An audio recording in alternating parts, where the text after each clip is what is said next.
guy was once the #1 movie star in the world, but since then, he's filed for bankruptcy, and he's been in a foreclosure fight on his home for years.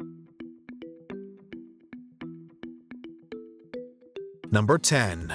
Gary Coleman. Gary Coleman burst onto the scene as the adorable Arnold Jackson in Different Strokes, a role he regularly portrayed over his career in various shows. Welcome, gentlemen. You talking to us? Of course. How about that, Willis? Downtown 2 minutes and already we're gentlemen. Despite his career success, Coleman would wind up suing his adoptive parents and former business advisors for mishandling his assets. Following his sitcom, though, life took a downturn. As he aged, the childlike innocence that had served him so well during his sitcom years didn't follow. The roles dried up, and through fraud and mismanagement, so did his money. 4 years after the lawsuit in 1993, Coleman was awarded close to $1.3 million in damages. Unfortunately, these funds would quickly run dry. Legal fees are not cheap. Coleman had to work as a security guard to pay the bills. To fall back on, he took whatever came his way. And by 1999, he officially declared bankruptcy. Number 9. TLC. In the music world, TLC was one of the biggest R&B groups around, especially in the 90s.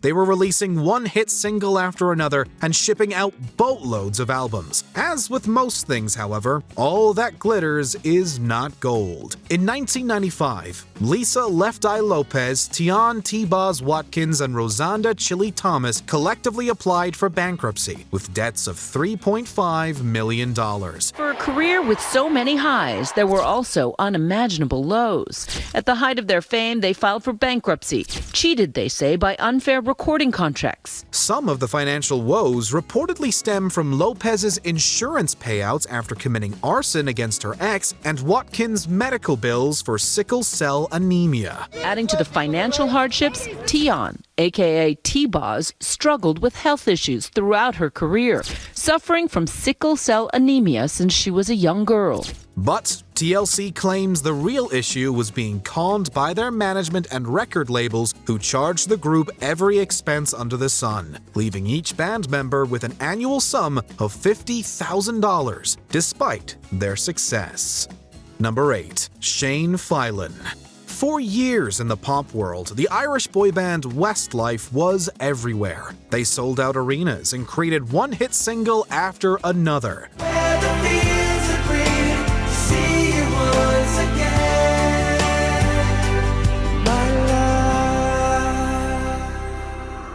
But by 2012, the group was doing a final farewell tour before going their separate ways. And that's when everything went wrong for Filin. Since 2004, he had amassed a hefty property portfolio in Ireland under the company Chaffin Developments, which he ran with his brother. I was staying away from stocks and shares, because I didn't know anything about it. Didn't know anything about property either, obviously, but you think you're doing the right thing and invest in your money, and that's what I did, and it was going good for a year or two, and then literally it just fell apart. However, after being loaned millions from the banks, the company collapsed. This left Filin with the bill of £18 million, roughly $28 million USD at the time. Filin had to file for bankruptcy. On the plus side, the 2012 farewell tour was said to reportedly help out tons in the singer's financial department. Things happen in life, and some reasons, sometimes there's no reason for it, and you kind of wonder. But you got to get through it. You got to, keep going. Number 7. Meatloaf.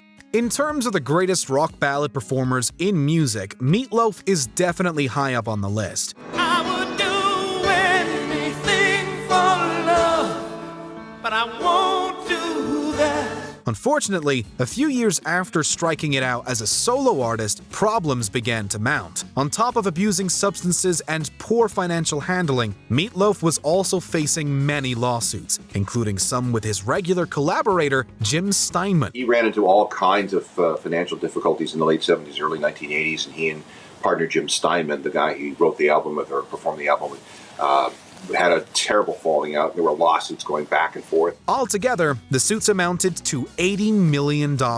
So, in 1983, Meatloaf filed for bankruptcy. In the process, the singer lost his home to the court and even the publishing rights to his music. I declared bankruptcy because I got sued for $85 million. I mean, it was like, it wasn't because I couldn't pay the electric bill or MasterCard. We didn't really do anything for about 3 and a half years. Lost everything. Meatloaf would later claim his former record label owed him $14 million in unpaid royalties. Number 6. Lady Gaga. The Poker Face singer is one of the most award-laden artists in the world.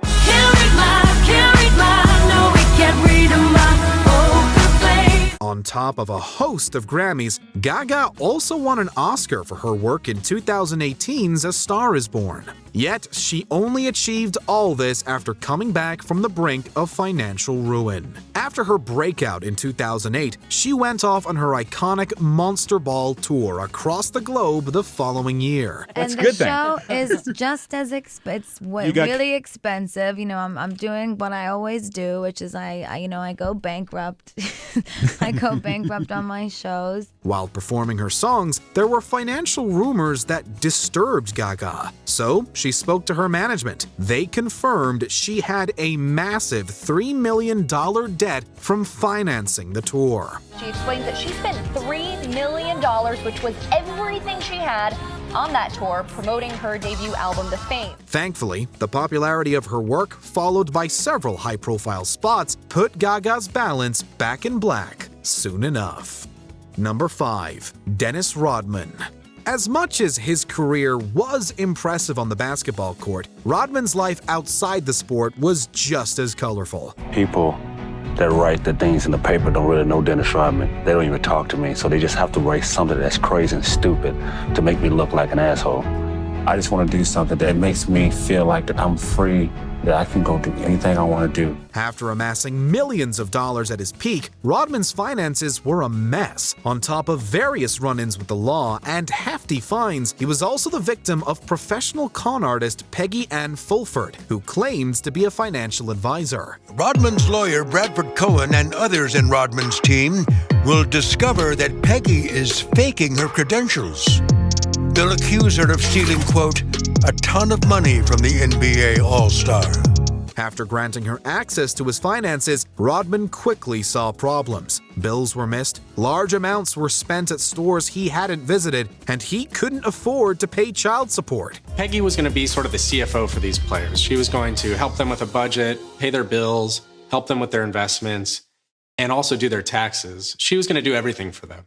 If you're wondering if karma ever caught up to Peggy Ann Fulford, it did. By 2018, she was sentenced to 10 years in prison for transporting stolen goods. Number 4. Kim Basinger. After appearing in acclaimed films like 1986's 9.5 Weeks and Tim Burton's 1989's Batman, Basinger signed on to be in Boxing Helena after Madonna backed out. But as the filming date approached, Basinger also left the project. In retaliation, the studio took her to court and Basinger lost the case. She backed out of a dud film called Boxing Helena and was sued for millions. To the industry, she was either a flake or untrustworthy. She was ordered to pay the studio a total of $8.9 million. In the aftermath, Basinger filed for bankruptcy and appealed the judgment, which would later result in a settlement of $3.8 million instead of the initial almost $9 million. You made everything and then lost everything. Lost everything. Every single thing.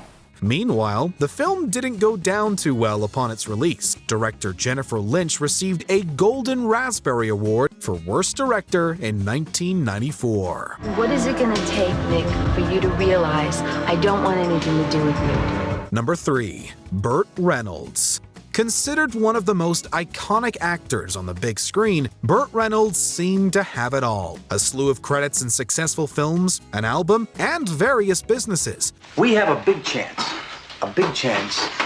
to make a run for some big bucks. 80,000 of them. But by 1996, the Smokey and the Bandit actor was struggling financially. After some shoddy investments, a pricey divorce from Lonnie Anderson, with lawsuits thrown in, and his lavish lifestyle, Reynolds had to file for bankruptcy. According to reports, he was a whopping $13 million in debt. Reynolds slid into bankruptcy due to bad investments and his messy divorce from second wife Lonnie Anderson. Sold practically everything I had to pay bills. Some of his pricey purchases include multiple properties, a private jet, and spending $100,000 on toupees. He also claims that punching director Dick Richards cost him $500,000. His money troubles meant Reynolds had to continue working later in his career, sometimes taking on more unreliable roles. For me, it's been crawling up one rock at a time. I've been coming back, I feel like a yo-yo. Number 2. MC Hammer. From the 80s to the 90s, MC Hammer and his legendary parachute pants were everywhere. Thanks to hits like You Can't Touch This at his peak, he was bringing in $33 million a year. Why you standing there, man? You can't touch this. Yo, sound the bell. School is in, sucker. You can't touch this. However, by 1996, the rapper declared bankruptcy after falling $13 million in debt. Hammer insisted that it wasn't only his own wild spending that was the cause of his financial troubles. He said it was also lawyers and the IRS who ultimately did him in. He soon sold his $30 million California estate for a vastly reduced $5.3 million to make some cash. According to reports, Hammer splashed $500,000 per month on a staff the size of a small army. If you wanted to now say the story is MC Hammer just pissed his money off when you knew that I was employing 200 people from my community, it said more about you than it did about me. So I didn't go on the radio to defend that. He also owned luxury cars, a private jet, and 2 personal helicopters. On top of this, Hammer was sued for copyright infringement to the tune of $16 million, which was later settled out of court. Number 1. Judy Garland.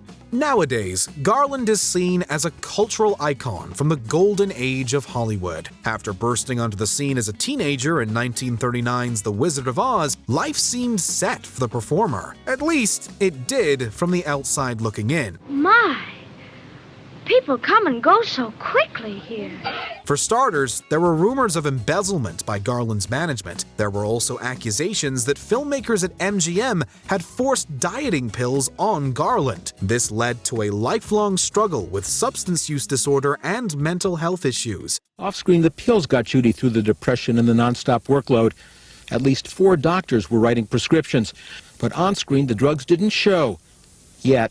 Combined, all of this ended up destroying her financially. Near the end of her life in late 1968, Garland was reportedly broke, owed the IRS thousands of dollars, and was only earning $100 a night singing in London bars. Lots of people got rich off of me.